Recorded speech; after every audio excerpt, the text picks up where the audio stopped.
नमस्कार दोस्तों, एनएसटी भारत में स्वागत है। जैसा कि आजकल स्वामी प्रसाद मौर्य जो कि समाजवादी पार्टी के नेता है, उन्होंने रामचरितमानस को लेकर टिप्पणी की है कि जो रामचरितमानस में शूद्र गवार ढोल पसुनारी सकल ताड़ना के हथियारी, इस विषय पर आज पट्टी तहसील के अंदर अधिवक्ता है हम लोगों के साथ। आइए हम इनसे पूछते हैं। सर, आप अपना नाम बताएं। मेरा नाम वरुण कुमार पांडे है। मैं यहाँ अधिवक्ता हूँ और बाद में प्रकाशन मंत्री पद पर पदासीन हूँ। अच्छा, रामचरितमानस को लेकर जो स्वामी प्रसाद मौर्य ने बयान दिया है, उस विषय पर आप क्या कहना चाहेंगे? इनकी गंदी मानसिकता का यह एक परिचय है। अच्छा। इनकी गंदी मानसिकता का एक परिचय है यह। अगर ऐसा होता, कभी भविष्य में ऐसा होता, तो जहाँ आज भगवान राम की पूजा होती है, वहाँ श्री लंकेश की पूजा होती।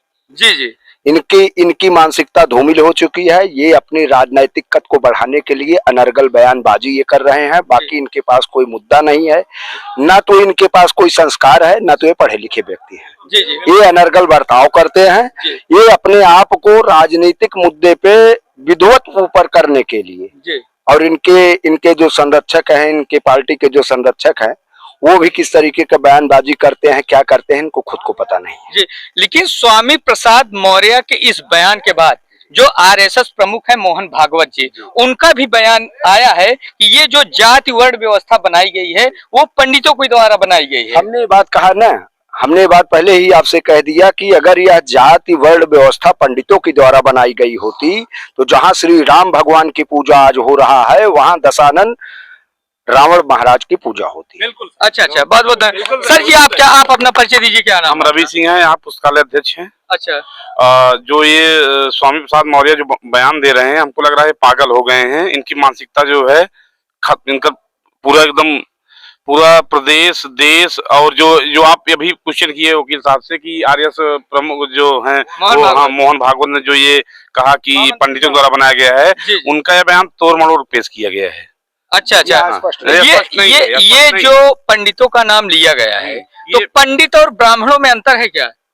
नहीं, अंतर तो कुछ नहीं है, क्योंकि आरएसएस के जो तरफ से बयान आया है कि पंडित उसे कहा जाता था जो ज्ञानी गुणी होते थे, जिनको ज्ञान था। नहीं, हम तो आगे बता चुके हैं ना कि अभी आप न्यूज चैनल हम सुबह भी देख रहे थे, जो बयान जो मोहन भागवत को घसीटा जा रहा है, इसमें ये तोड़ पेश किया गया है। वर्ण व्यवस्था जो है, जी, वर्ण व्यवस्था जो है, भगवान कृष्ण गीता में कहे हैं, चातुर्वर्ण मया सिस्टम गुण कर्म विभाग स। तो वर्ण की व्यवस्था बंटवारा तो त्रेतायुग भगवान कृष्ण के समय से ही हो गया, तो उसमें ब्राह्मणों को कोई रोल नहीं। कोई रोल। आपके क्या नाम है? दिलीप मिश्रा। दिलीप मिश्रा। और ये जो स्वामी प्रसाद मौर्य कह रहे हैं कि रामचरितमानस से कुछ चौपाइयां या तो प्रतिबंधित करनी चाहिए या तो उसको हटा देना चाहिए। सोच गंदी है। सोच गंदी है। जो लिखा गया है सब सही लिखा गया है। जो लिखा गया है सब सही तो है। आप अपना नाम बताइए। क्या नाम है? एडवोकेट मनीष तिवारी। अच्छा, क्या कहना चाहेंगे जो स्वामी प्रसाद मौर्य? उन्होंने बहुत गलत किया कि और राजनीतिक फायदा के लिए किया है। वह व्यवस्था पहले से ही चली आ रही है। जो चौपाई लिखी गई उसमें कुछ भी गलत नहीं है। जी। ऐसा क्यों होता है जब चुनाव नजदीक आता है, कहीं न कहीं धर्म को ही टारगेट किया जाता है? इस विषय पर आप क्या कहना चाहेंगे? धर्म में भी केवल हिंदू धर्म को। अच्छा। हाँ, और किसमें हिम्मत नहीं उनके बोलने की। इस्लाम में नहीं बोल सकते, सर खत्म हो जाएगा उनका। अच्छा। इसमें कोई बोलता नहीं है, इसलिए बोल देते हैं। दोस्तों, इनका कहना है तिवारी जी का कि सिर्फ हिंदू धर्म को टारगेट किया जाता है, कहीं न कहीं इस्लाम धर्म को नहीं टारगेट किया जाता। सर, आप अपना नाम बताइए। रजनीश कुमार पांडे। क्या कहना चाहेंगे स्वामी प्रसाद मौर्य और जो आरएसएस प्रमुख मोहन भागवत हैं, इन दोनों? क्योंकि पहले स्वामी प्रसाद मौर्य का बयान आया, ठीक उसके बाद मोहन भागवत का बयान आया कि ये जो वर्ण व्यवस्थाएं बनाई गई थी, कहीं ना कहीं पंडितों द्वारा बनाई गई थी। क्या पंडित ब्राह्मण ही थे कि जो ज्ञानी थे उनको पंडित कहा जाता था? क्योंकि जो रामायण लिखी गई थी तो वो महर्षि वाल्मीकि ने लिखी थी, तो महर्षि वाल्मीकि तो ब्राह्मण थे नहीं। तो इस विषय क्या कहना चाहेंगे आप? देखिए, एक तो सबसे बड़ी बात ये, जैसे कि स्वामी प्रसाद मौर्य जी का बयान है, तो ये अवधी भाषा का अर्थ जो है हिंदी या संस्कृत में निकाल रहे हैं। अगर मैं ये कहूँ कि मैं आपकी लड़की को 15 दिन से ताड़ रहा हूँ, तो क्या मैं मार रहा था? जी, मैं ताड़ रहा था उसको। अच्छा। और मैं ये कह सकता हूँ कि मैं ताड़ता हूँ। अच्छा। किसी भी चीज को मैं ताड़ता हूँ, तो इसका मतलब ये नहीं कि मैं उसको मारता हूँ। अच्छा। ताड़ना अवधि का शब्द है। कहीं भी पूरी रामचरितमानस में आपने देखा होगा कि एक शब्द है ड़ा। लक्ष्मण और रावण दोनों के अंत में ड़ा आता है। क्या पूरे रामचरितमानस में कहीं ड़ा शब्द का प्रयोग हुआ है? नहीं हुआ है। क्योंकि संस्कृत में है ड़ा शब्द, हिंदी में है ड़ा शब्द, लेकिन अवधि में ड़ा शब्द है ही नहीं, क्योंकि वहां ड़ा की जगह पर ना का प्रयोग होता है। तो जब उसने माने पूरे ग्रंथ में कहीं ड़ा शब्द नहीं पाया, तो यहाँ ताड़ना का अर्थ हिंदी में क्यों, संस्कृत में क्यों निकाल रहा है? उसको चाहिए कि पहले अवधि के ताड़ना का अर्थ निकाले। हम बचपन से कहते चले, कहा हो गुरु क्या ताड़ रहे हो? तो ये ताड़ना का अर्थ तो आप हिंदी या संस्कृत को ताड़ना से लगा नहीं सकते हैं। रही बात मोहन भागवत जी की, तो जाति व्यवस्था जो है वो एक बहुत छोटी इकाई है और ये वैवाहिक सुविधा के लिए बनाई गई थी, ताकि गोत्र जाति के हिसाब से लोग अपनी लड़कियों की शादी कर सकें। वर्ण व्यवस्था तो विद्वानों ने ही बनाया होगा, कोई भी व्यवस्था गंधर्व व्यक्ति नहीं बना सकता है। वो एक विद्वान होगा, सर्वमान्य विद्वान होगा, वही बनाएगा। संविधान को भी अगर भारत का बनाया गया है तो गंधर्वों से पूछ के नहीं बनाया गया था। एक अच्छे व्यक्ति से, कुछ संभ्रांत लोगों से, पढ़े लिखे लोगों से, जिनको पूरे विश्व का ज्ञान था, उनसे पूछ के संविधान बनाया गया, उनकी देखरेख में और उनके कहने बनाया गया है। चुनाव लड़के जीत करके एक जमहूरियत की सबसे बड़ा कलंक कह सकते हैं या फायदा कह सकते हैं? क्या लगता है आपको? जमहूरियत वह तर्ज हुकूमत है जहां जमहूरियत वह तर्ज हुकूमत है अकबर, जहां बंदे सिर्फ गिने जाते हैं, तौले नहीं जाते। जी। क्या लगता है ये जो बयानबाजी चल रहा है इस समय, ये सारी बातें 2024 के चुनाव को लेकर चल रहा है, ऐसा लगता है आपको? आखिर चुनाव ना हो तो फिर ये बातें करें ही क्यों? पहली बात तो स्वामी प्रसाद जी बौद्ध धर्म के अनुयायी हैं, हिंदू हैं ही नहीं, तो इनका क्या मतलब हमारे धर्म पे टिप्पणी करने का? भारतीय जनता पार्टी में थे तो राम का नाम लेते थे। देखिए, पार्टी जो है वो अपना एक चोला पहनाती है। जब पार्टी कोई ज्वाइन करता है तो उसके कंधे पे एक भगवा ध्वज रखा जाता है, भगवा पट्टा डाल देते हैं या फिर हरा लाल पट्टा डाल करके किसी तरह से उसको रंगा जाता है, कलर किया जाता है। उनके हृदय को नहीं बदला जाता है, ऊपर से कपड़ा बदल दिया जाता है। तो कपड़ा उतर गया तो उनका जो खाल था उतर गया, असली भेड़िया सामने आ गया। अच्छा, रामचरितमानस 400 वर्ष से ज्यादा हो गया लिखे हुए गोस्वामी तुलसीदास जी को, लेकिन ऐसा पहली बार हो रहा है कि इनकी चौपाइयों को लेकर इनको कटघरे में खड़ा किया जा रहा है। तो क्या ये उचित है? एक काम करिए, आप इस्लाम की कुछ आयतों को देख लीजिए। हम तो सिर्फ इतना ताड़ना शब्द ही कहते हो, तो कहते हैं जो विधर्मी हैं या जो अल्लाह को नहीं मानते उनको काट देना चाहिए। जी, तो ताड़ना और काटना में कुछ अंतर हो अगर तो समझ लीजिए। इन लोगों का यही कहना है कि जो भी स्वामी प्रसाद मौर्य ने बयान दिया है वो कहीं ना कहीं 2024 का जो चुनाव आ रहा है उसको देखते हुए कहीं न कहीं ये जो एक वर्ग विशेष है कहीं न कहीं ये अलग थलग पड़ जाए। हाँ, बस डिवाइड एंड रूल। अच्छा, हमेशा से जैसे विभाजन नहीं होगा, फूट डालो राज करो जो अंग्रेजों की। हाँ, अगर विभाजन नहीं होगा तो फिर वोटवा कहाँ मिलेगा? इलेक्शन में इनका धर्म और संस्कार जी जिस पार्टी में रहते हैं उसी पार्टी के अनुसार बदलता रहता है। अच्छा, अभी स्वामी प्रसाद मौर्य से पूछा जाए कि कुछ दिन पहले आप बीजेपी में थे, कुछ दिन पहले आप बीएसपी में भी थे, लेकिन आपकी जबान की कोई कीमत नहीं है, इसलिए जनता आपको विधिवत जान चुकी है। आपके इस राजनीतिक मुद्दे के नाटक को, अपने आप को हमारे देश में जो प्रभाव डालने का जो छवि आप बनाने की कोशिश कर रहे हैं, देश की जनता समझ चुकी है, पढ़ी लिखी जनता है। हर पार्टी में, जिस पार्टी में आप रहते हैं उसी पार्टी में आपकी धर्म, जाति, संस्कार वहीं से निश्चित होता है। दादाजी हैं दोस्तों, आइए हम इनसे बात करते हैं। अच्छा, ये सीनियर वकील हैं तहसील पट्टी के, आप अपना नाम बताइए पहले। हमारा नाम जो है रामचल द्विवेदी एडवोकेट पट्टी। अच्छा, मोहन भागवत ने एक बयान दिया है कि जो जाति वर्ण व्यवस्था बनाई गई है वो पंडितों द्वारा बनाई गई है। ये बताइए कि दुनिया में जैसे मुसलमान है, शिया है, सुन्नी है, मौलवी है, फलाने है, मतलब शेख है, सैयद है, पठान है, इनको पंडित जात बने जो है, इसको भी जात बनाया, ब्राह्मण बनाया है। जी, नहीं हिंदू धर्म। ये तो सुनिए, हर शरीर में जो है ब्राह्मण, क्षत्रिय, वैश्य, शूद्र, ये तीनों जो है, ये सिर के ऊपर जो है ब्राह्मण है और हाथ जो है क्षत्रिय है, रक्षा करता है, और पैर जो है शूद्र है, हमेशा ढोता है। जी। तो इस प्रकार से मतलब जो वर्ण व्यवस्था की गई है कि शारीरिक की गई है, ऐसा नहीं है। और सब जितने हैं सब अपने कर्म के अनुसार जो जात बने हैं। अच्छा, बनाने से नहीं बने। अच्छा, ये पंडित और ब्राह्मणों में क्या अंतर है? आप सुनिए, पंडित जो है विद्वान शब्द का सकता है। अच्छा, अब ब्राह्मणा वर्षा तेजा जससा सा ब्राह्मणा। अच्छा, ब्राह्मण वो है जो ब्रह्मा के तेज से पैदा हुआ है। अच्छा, पंडित मतलब कोई भी बन सकता है? कोई बन सकता है। तो दोस्तों कहीं न कहीं ये जो है वरिष्ठ वकील हैं तहसील पट्टी, क्या नाम बताइए? रामचल द्विवेदी। रामचल द्विवेदी जी हैं। इन्होंने कहा कि पंडित कोई भी बन सकता है, जो विद्वान हो वो पंडित बन सकता है, लेकिन ब्राह्मण जन्म से होता है। ब्राह्मण जैसे होता है। तो जो मोहन भागवत ने अपना बयान दिया है कि जाति वर्ण व्यवस्था पंडितों ने बनाई थी, तो उस समय के जो ज्ञानी रहे होंगे उन्होंने बनाया है, ये गलत बोल रहे हैं। अच्छा अच्छा, इनकी परिभाषा जानते ही नहीं कि किसको ब्राह्मण कहते हैं। अच्छा। बता दें कि ब्राह्मण किसको कहते हैं। अच्छा, जो स्वामी प्रसाद मौर्य बयान दे रहे हैं रामचरितमानस के ऊपर, रामचरितमानस वो भी मतलब है किसी समय किसी वक्त की बात थी, जो कि रामायण में तुलसीदास ने लिखा है जी।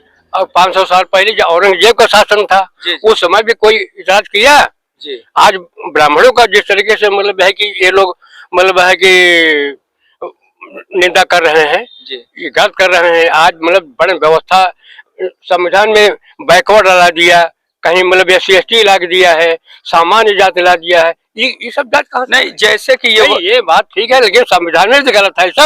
सब समान होना चाहिए। बिल्कुल। अब उसी जात के आधार पर तो कहा मतलब आपने आरक्षण की व्यवस्था किया है। जी जी जी जी। क्यों किया है भाई? जी जी। भाई दलित और दलित मतलब जो भाई कमजोर जो व्यक्ति है, जो जिसके पास धन नहीं है, वो गरीब है जी। तो इस तरीके से गरीबी स्तर से हर चीज देखना चाहिए ना, हर वर्ग में गरीब है। आपका कहने का मतलब है कि ये भेदभाव कहीं ना कहीं संविधान में भी लिखा गया है। हाँ, संविधान में भी लिखा गया है। जो बैकवर्ड क्या है, पिछड़ी जात में बड़े जात दे देहन, SC/ST में दे देहन, जात दे देहन, सामान्य जात में दे देहन। ऐसा क्यों किया उन्होंने? ये तो वर्गभेद, ये तो वोट की राजनीति है। देखिए, ये वरिष्ठ वकील हैं और ये कह रहे हैं कि जो जाति वर्ण व्यवस्था थी, ऊंच नीच की जो व्यवस्था थी, कहीं न कहीं संविधान में भी लिखा गया है और कहते हैं कि सुधार इसमें भी होना चाहिए। सुधार बिल्कुल होना चाहिए। ये अगर समानता लाना चाहते हैं पहले संविधान संशोधित करें, उसमें जितना बैकवर्ड और सामान्य और क्या कहते हैं SC/ST सब हटावे। अच्छा, सब हटा दें, सबको सामान्य कर दें, बराबर कर दें, सब बराबर हो जाएंगे। अच्छा, और ये जो गरीब अमीर है ये तो गरीब अमीर रहेंगे। जी हाँ, न तो कोई प्रधानमंत्री बन सकता है, न सभी मुख्यमंत्री बन सकते हैं, न सभी MLA बन सकते हैं, कोई सभी न DM बन सकते हैं, न तो सभी कहा का मतलब ये है कि लेखपाल बन सकता है, न कर्मचारी बन सकता है। कोई सफाई कर्मी में जा रहा है, तो कोई लेखपाली में जा रहा है, तो कोई मतलब यह है कि मिलिट्री में जा रहा है, कहीं कोई जा रहा है। जहाँ जो जा रहा है तो क्या उससे मतलब जात बदल जाएगी? क्या उसे कर्म प्रधान विश्व करी राखा, जो जस करे तस पर टाका, जो जैसा करेगा वैसा होगा उसको। ठीक। आप अपना नाम बताइए, क्या नाम है? प्रदीप कुमार पाठक, एडवोकेट हैं आप जी। तो ये बताइए, जो मोहन भागवत RSS प्रमुख ने अभी बयान दिया है, ये जाति वर्ण की व्यवस्था जो है पंडितों ने बनाई थी, तो पंडित का जो अर्थ है कहीं ब्राह्मणों से है कि उस समय में जो विद्वान हुआ करते थे जिन्होंने बनाया था? भाई उस समय इतनी तगड़ी जातिवाद थोड़ी थी जी। उस समय विद्वान लोग थे। हाँ? उन्हीं के द्वारा जो कहा गया वो सत्य है जी। और क्या? और ये जो स्वामी प्रसाद मौर्य बयान दिए हैं रामचरितमानस के ऊपर, स्वामी प्रसाद मौर्य का विवेक बिल्कुल खत्म हो चुका है। अच्छा, हाँ। ये चुनाव को देखते हुए ऐसा बोले हैं क्या? बस केवल चुनाव की राजनीति है, ताकि बैकवर्ड हमारे साथ आ जाएं, SC हमारे साथ आ जाएं। बस चुनाव है और क्या। ठीक, धन्यवाद। ठीक, हाँ, एक सोल्यूशन है मेरे पास जी। अगर स्वामी प्रसाद जी की दिक्कत है तो सभी जानते हैं कि स्वामी प्रसाद जी चंद्रगुप्त मौर्य के वंशज हैं, सम्राट अशोक इनके आदर्श हैं। तो ऐसे में ये सिर्फ संविधान से एक लाभ छोड़ दें आरक्षण वाला, तो ऑलरेडी राजा के पुत्र थे, फिर राजा हो जाएंगे। खत्म करे बात को। क्यों ये जबरदस्ती OBC बन के हमारे सिर पर बोझ बने हुए हैं? OBC समाज भी संतुष्ट हो जाएगा कि चलो चंद्रगुप्त मौर्य के वंशज अपने हट गए हमसे और ये पुनः राजा हो जाएंगे। तो इनको तो कोई मतलब ही नहीं है, तो सिर्फ आरक्षण संविधान से लेने के लिए जबरदस्ती जो है बने हुए हैं OBC या SC। जैसे वकील साहब बोले कि जो भी संविधान में लिखा गया है बैकवर्ड SC, ये सब सामान्य होना चाहिए। संविधान में कहाँ लिखा गया है बैकवर्ड SC? संविधान में समान नागरिक संख्या की बात की गई है, किसी भी तरह से असमानता संविधान में नहीं लिखा गया है। संविधान ने सबको समता का अधिकार दिया है। अच्छा, ये तो बाद की व्यवस्था है। 89 में BP सिंह ने मंडल आयोग कमीशन माने वो देखिए जनता के विकास के लिए समय समय पर सरकारें कार्य करती हैं। तो उस समय तत्कालीन सरकार ने कुछ जातियों को जो वंचित थी, जिनको नौकरियों में प्रतिनिधित्व कम था, उनके विकास के लिए कैसे उनको डेवलप किया जाए, क्या किया जा सकता है उनके लिए, तो उन्होंने एक आयोग बैठाया जिसका नाम था मंडल आयोग। तो उस आयोग ने अपनी सिफारिश दी कि इनको नौकरियों में आरक्षण दे दिया जाए। तत्कालीन BP सिंह गवर्नमेंट ने उनको जो है मंडल आयोग को लागू कर दिया। ये संवैधानिक व्यवस्था नहीं थी। और ना आज भी नहीं है, ये सिर्फ 10 साल के लिए लागू हुआ था। वोट की राजनीति है, लोग बढ़ाते जा रहे हैं, बढ़ाते जा रहे हैं, बढ़ाते जा रहे हैं। ये चीज खत्म होना चाहिए कि नहीं? देखिए सुरसा बदन की तरह एक दिन तो इसको वापस आना ही है। अच्छा। देखिए सुरसा का बदन नहीं, हनुमान जी जस्ट डबल होते होते होते होते खत्म हो गया। बच्चे आरक्षण बढ़ाते जाइए, बढ़ाते जाइए, एक दिन तो 100% के बाद तो नहीं हो सकता ना। 100 तक ही तो आपके पास काउंटिंग है। आपने 75 क्रॉस करवा दिया, 76 क्रॉस करवा दिया, एक दिन 100 करवा दीजिए, खत्म हो जाएगा अपने आप आरक्षण। आप क्या कर रहे हो? हम ये कहना चाहते थे, अगर स्वामी प्रसाद मौर्य जो बयान दिया नरगलिए, अगर ये विकास के मुद्दे बात करें, शिक्षा बात करें, स्वास्थ्य बात करें, ये अगर ये लड़ाई लड़ती हम लोग साथ हैं। अब आप जो है जो हमारा ग्रंथ है उस पे आप बात कर रहे हो, तो क्या तो पूरे पब्लिक आक्रोश है ना, जन आक्रोश है सब में। आप विकास मुद्दे क्यों नहीं बात करते, शिक्षा मुद्दे क्यों नहीं बात करते, स्वास्थ्य मुद्दे क्यों नहीं बात करते हैं आप? ये तो आपका चुनावी फंडा है, ये सभी जातियों लड़ाने का आपका वो है फंडा। प्रसाद मौर्य के बाप दादा सब रामचरितमानस मानते थे, 3 पीढ़ी इनकी 10 पीढ़ी मानती चली आई। इनको तो शर्म आनी चाहिए कि हर 6 महीने पे पार्टी बदल करके अपनी नई नई तकनीक पैदा कर रहे हैं। आखिर रामचरितमानस के विषय में, ब्राह्मणों के विषय में जानते क्या है? इनको क्या पता है? न इनका धर्म है, न इनकी जाति है, न कोई इनकी व्यवस्था है। सिर्फ राजनैतिक मुद्दा, रोटी सेकना इनका मुख्य धर्म, मुख्य कार्य है। जैसे चुनाव के समय एक बार बोले थे कि वोट हमारा राज तुम करोगे, स्वामी प्रसाद मौर्य बोले थे भाषण के दरमियान, क्योंकि इनको बोलने की हकीकत विवेक नहीं। हमारा राज तुम्हारा नहीं चलेगा, नहीं चलेगा। दोस्तों, ये पट्टी तहसील के सारे जो है वकील थे यहाँ के, और ये सब लोग बहुत बेबाकी से जवाब दिया। मोहन भागवत पर भी जवाब दिया और स्वामी प्रसाद मौर्य पर भी जवाब। का कहने का कोई ये उद्देश्य ब्राह्मणों के प्रति नहीं है। उनका विद्वान शब्द ये होता है कि जो वैदिक रूप से हर स्थिति के जानने, पहचानने, समझने वाला हो, उसने एक व्यवस्था निरंतर लागू है और जिसको हम लोग आज क्रियाशील हैं। ठीक है दोस्तों। हाँ, देखिए मोहन भागवत कोई ब्राह्मण संस्था से नहीं बिलोंग करते हैं, वो एक राजनीतिक संस्था के पोषक हैं और वो डैमेज कंट्रोल के तहत बोल गए होंगे इस तरह की बातें। अच्छा। जरूरी नहीं कि वो हमारे वो मुखिया नहीं, हमारे धर्मचारी नहीं है, ना ही ब्राह्मण समाज के कोई। मोहन भागवत के इस बयान से आरएसएस के प्रतिनिधि हो सकते हैं, ब्राह्मणों के प्रतिनिधि नहीं है। हाँ, सही बात है, लेकिन मोहन भागवत के इस बयान से मैं देख रहा हूँ फेसबुक से लेकर सभी मीडिया के प्लेटफॉर्म पर कहीं न कहीं उनको टारगेट कर रहे हैं और ब्राह्मण के समाज के लोग टारगेट कर रहे हैं। आप एक चीज सोचिए, मोहन भागवत जी चित्पावन ब्राह्मणों में से आते हैं। जो पेशवा हुआ करते थे वो चित्पावन ब्राह्मण हुआ करते थे। मोहन भागवत जी शासक वर्ग के ब्राह्मण से हैं और सामान्य ब्राह्मण शासक नहीं होता था। आपने देखा होगा नरोत्तम दास की एक लाइन है कि औरन को धन चाहिए बाहुरी, ब्राह्मण को धन केवल भिक्षा। तो ब्राह्मण और चित्पावन ब्राह्मणों में अंतर है। जो चित्पावन ब्राह्मण थे वो शासक वर्ग थे, उन्होंने अत्याचार किया होगा, उन्होंने व्यवस्था बनाई होगी, वो महाराष्ट्र के बारे में जानते हैं, पूरे भारत के बारे में या ब्राह्मणों के बारे में कहने का अधिकार उनको नहीं है। ठीक, बहुत बहुत धन्यवाद। तो दोस्तों, ये पट्टी तहसील के सारे जो है अधिवक्ता थे, इन्होंने सारे प्रश्नों पर बहुत बेबाकी से जवाब दिया। जय हिंद, जय भारत।